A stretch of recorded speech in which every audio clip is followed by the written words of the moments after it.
بسم اللہ الرحمن الرحیم الصلاۃ والسلام علیک یا سیدی یا رسول اللہ وعلی آلک و اصحابک یا سیدی یا حبیب اللہ۔ ناظرین، آج ہم بات کریں گے نماز عید کے طریقہ پر۔ پہلی بات تو یہ ہے کہ حدیث پاک میں صحیح مسلم شریف میں ہے کہ حضرت جابر بن سمرہ رضی اللہ تعالیٰ عنہ سے روایت ہے، فرماتے ہیں کہ میں نے نبی پاک علیہ السلام کے ساتھ عید کی نماز پڑھی، ایک دو مرتبہ نہیں، یعنی 12 مرتبہ، تو نہ اس میں اذان تھی اور نہ اس میں تکبیر تھی۔ یعنی عید کی نماز کے لیے نہ اذان دی جائے گی نہ ہی تکبیر دی جائے گی، اور عید کی نماز جمعۃ المبارک کی طرح ہی اور ان کی جمعۃ المبارک کی شرائط کے ساتھ ہی ادا کی جائے گی۔ بس فرق اتنا ہے کہ جمعۃ المبارک میں خطبہ شرط ہے، جبکہ عید الفطر میں اور عید الاضحیٰ میں خطبہ جو ہے یہ سنت ہے، اور جمعۃ المبارک میں خطبہ پہلے پڑھا جاتا ہے اور عید الفطر میں اور عید الاضحیٰ میں خطبہ جو ہے وہ نماز کے بعد پڑھا جاتا ہے۔ نبی رحمت صلی اللہ تعالیٰ علیہ وسلم خطبہ عید کے نماز کے بعد پڑھتے تھے، بعد میں ارشاد فرماتے تھے، اس لیے خطبہ ائمہ کرام خطباء حضرام بعد میں کرتے ہیں۔ نبی پاک علیہ السلام کی سنت یہ ہے۔ اب نماز عید الفطر کے اندر 6 زائد تکبیریں ہوتی ہیں جو کہ عام نمازوں میں نہیں ہوتی، اور یہ 6 زائد تکبیریں جو ہم کہتے ہیں یہ حضرت سیدنا عبداللہ بن مسعود رضی اللہ تعالیٰ عنہ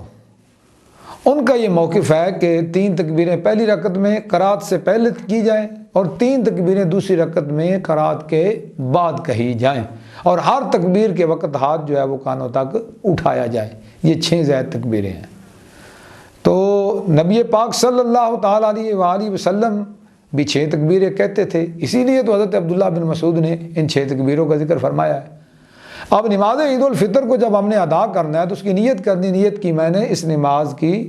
2 رکعت نماز عید الفطر واجب 6 زائد تکبیروں کے ساتھ منہ طرف خانہ کعبہ شریف کی، پیچھے اس امام کے اللہ اکبر،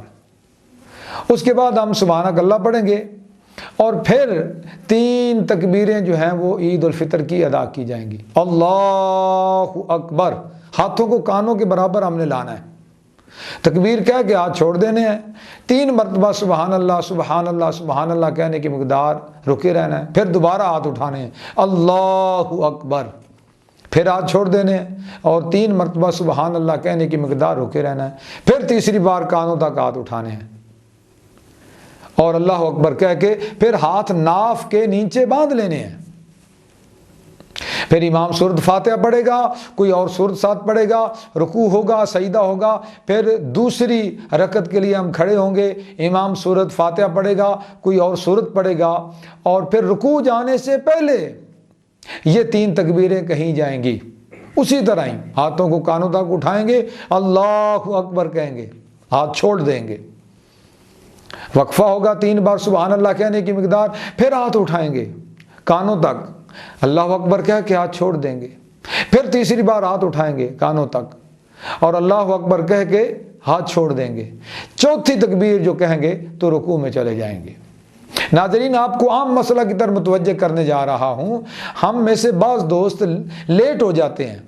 نماز عید الفطر ادا کرنے کے لیے جب آتے ہیں تو امام قرات شروع کر چکا ہوتا ہے، اس وقت اس کو چاہیے کہ نیت باندھ کے امام کے پیچھے کھڑا ہو جائے اور تکبیریں کہہ لے، امام قرات کر بھی رہا ہو پھر بھی تکبیریں کہہ لے،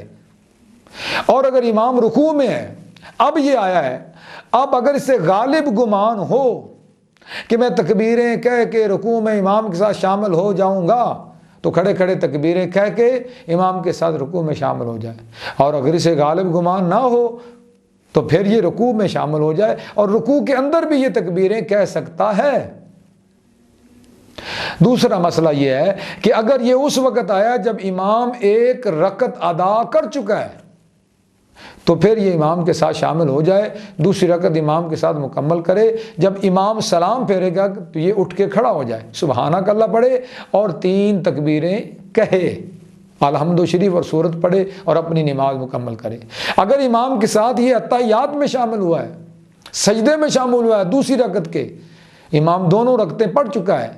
تو پھر جب یہ کھڑا ہوگا تو پہلی رکعت پڑھے گا اور خود تکبیریں کہہ لے گا سبحانک اللہ کے بعد، اور دوسری رکعت پڑھے گا تو رکوع سے پہلے تکبیریں کہہ لے گا۔ یہ تکبیروں کے مسائل ہیں اگر تکبیروں کو کوئی شخص نہ پا سکے تو، لہذا اس کے مطابق اسے پھر اپنی نماز جو ہے اس کو مکمل کرنا چاہیے۔ اور اس طرح امام بھی اگر تکبیریں بھول جاتا ہے، امام اگر تکبیریں بھول جاتا ہے تو پریشان ہونے والی بات نہیں ہے۔ پہلی رکعت میں اگر امام تکبیریں بھولتا ہے تو وہ قرات کے بعد یہ رکوع سے پہلے بھی کہہ سکتا ہے، رکوع کے اندر بھی کہہ سکتا ہے، اور اگر بالکل یاد نہ ہو تو سجدہ سہو ہے، لیکن علماء نے فرمایا ہے کہ اتنے بڑے اجتماع میں سجدہ سہو نہ کیا جائے، بہرحال نماز جو ہے عید الفطر کی وہ ہو جائے گی۔ تو یہ عید الفطر کے ایک دو ضروری مسائل تھے جو میں نے آپ کے گوش گزار کر دیے، اور جو ہے وہ طریقہ بھی میں نے آپ کو پیش کر دیا۔ نبی رحمت صلی اللہ تعالیٰ علیہ وآلہ وسلم کا یہی طریقہ تھا، اسی طرح ہی حضور نماز عید الفطر ادا فرماتے تھے، اور ہمیں بھی اسی طرح ہی ادا کرنی چاہیے۔ اللہ تعالیٰ ہمیں عمل کرنے کی توفیق عطا فرمائے، آمین ثم آمین۔